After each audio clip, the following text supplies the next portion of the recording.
ThaBoxingvoice.com, live here with Deontay Wilder's trainer, Deas. I just wanted to ask, obviously we came here and, you guys had a change of opponent. Right.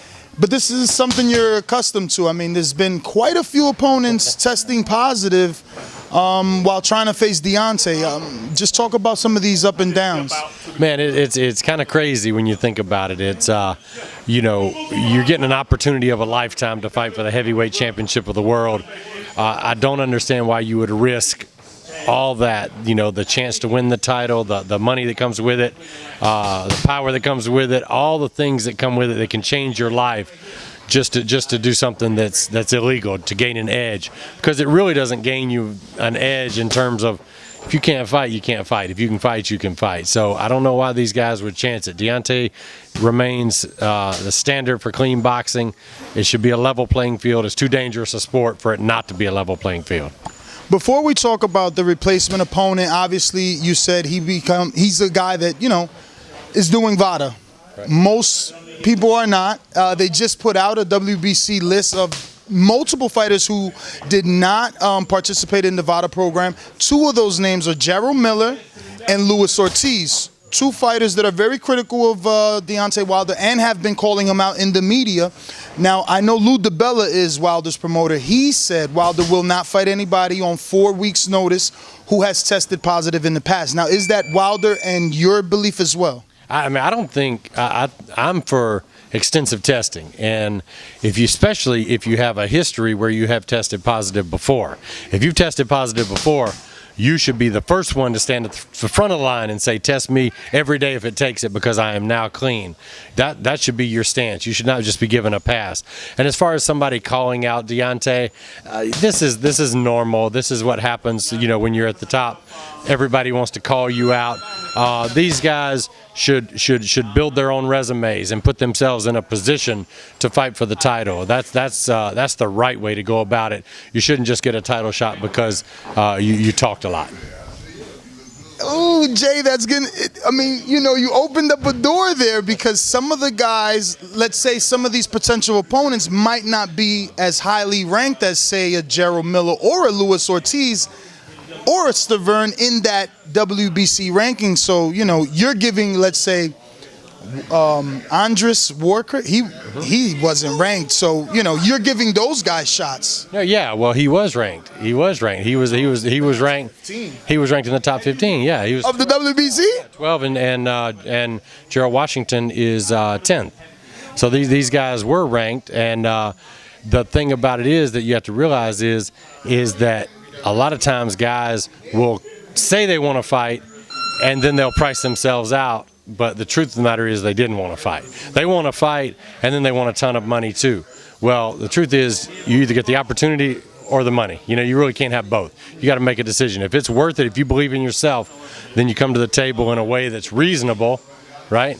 Then your chances of getting the fight are a lot better. Now, most recently, there were talks of a negotiation with Hughie Fury. That seems to be one of those situations where you're saying where a guy is asking for both money and an opportunity. Was that the fallout in that?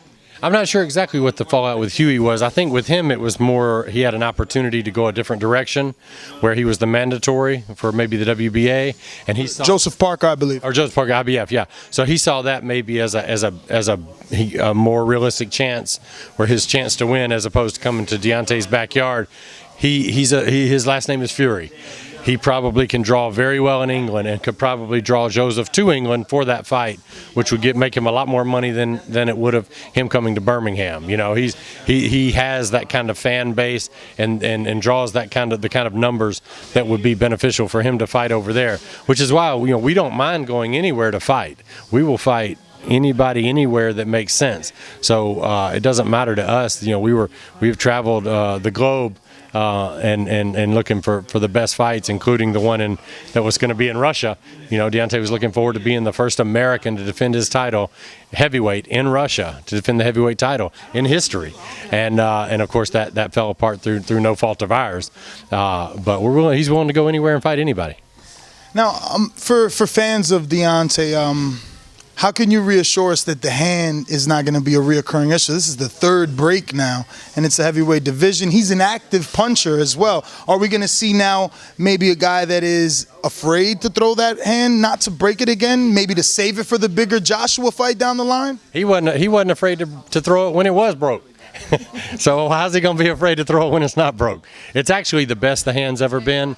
The bicep injury was a more extensive injury than the hand, so that was great because he had to wait for the bicep to heal, which gave the hand more time to heal than it's ever had before. So his hands are in the best condition they've been in a long time.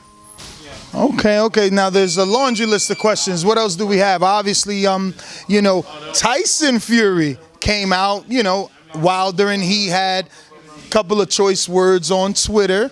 Can you explain to the fans of Deontay, Team Wilder, and even the detractors how things happen in the negotiation room? Because is a fight with Tyson Fury really possible at this point in his career with all that's surrounding him and 5 weeks' notice? Because, he obviously interjected himself and wanted to be in the runnings for this possible fight. No, that fight was never realistic. Tyson has got some issues that he needs to take care of chemically, mentally. We want Tyson to be in the best frame of mind, healthy body. And then that's such a huge fight. That's a fight that, in my opinion, needs to be over there in England where we can fill up the biggest soccer stadium, because that's an enormous fight. So that's a fight that needs a couple of months of press conferences to build up the right way. That's a super fight, a mega fight. And we want Tyson at his very best. And we're wishing him the best to get well, And so if he says this or says that, I've never understood why that gets people so excited that somebody says something. Oh, that's it was never. He's not ready mentally, physically to fight right now. And when he is, we would love that fight. But we've got a huge fight coming up February 25th. And if we don't take care of business against Gerald Washington, then there's no need to talk about anything else. Everybody else likes to look ahead, but this is like looking ahead to the Super Bowl when you're in the first round of the playoffs. You don't win, there is no Super Bowl. That's how we feel too. Well, speaking of Gerald Washington, how difficult is it to prepare for a fighter with just 5 weeks? Obviously he's always been around. He's in the heavyweight division. You're the coach. You have to watch tape.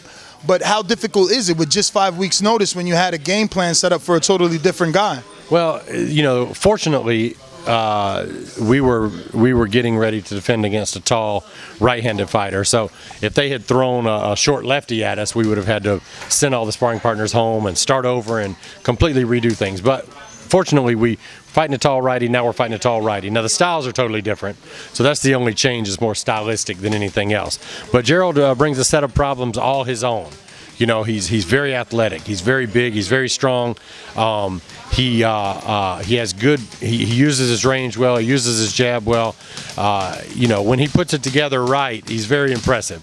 And it's our job to counteract that and make to fight to our advantage and not his advantage. So I think this is a much better fight for the fans. Assuming, and I'm going to assume that Gerald Washington is a clean fighter, then it's just what you want. You got two undefeated Americans, both clean, both wanting the fight, both taking it on short notice in terms of getting ready for each other, and both willing to come to the table and make it happen. So I think it's going to be a much better fight. Again, obviously you're the trainer. You watch tape. You've been watching your star for many years. Washington's resume holds names like Eddie Chambers, Amir Mansour, which was a tough fight. What sort of challenges does he present for Deontay, being such a bigger heavyweight than him? Gerald is 6'6", and he's about 240 or a little more. So you're looking at physically two guys that are very close. He'll outweigh Deontay. Deontay may have half an inch to an inch in height. So the primary difference is going to be in experience, and so we're going to use the experiences that we have. The thing that you can't do with a guy like Gerald Washington, you can't assume the negatives. When Stavern took on Deontay, they assumed Deontay couldn't go the distance. They assumed he couldn't take a punch. They assumed he'd crumble when pressure was put on him.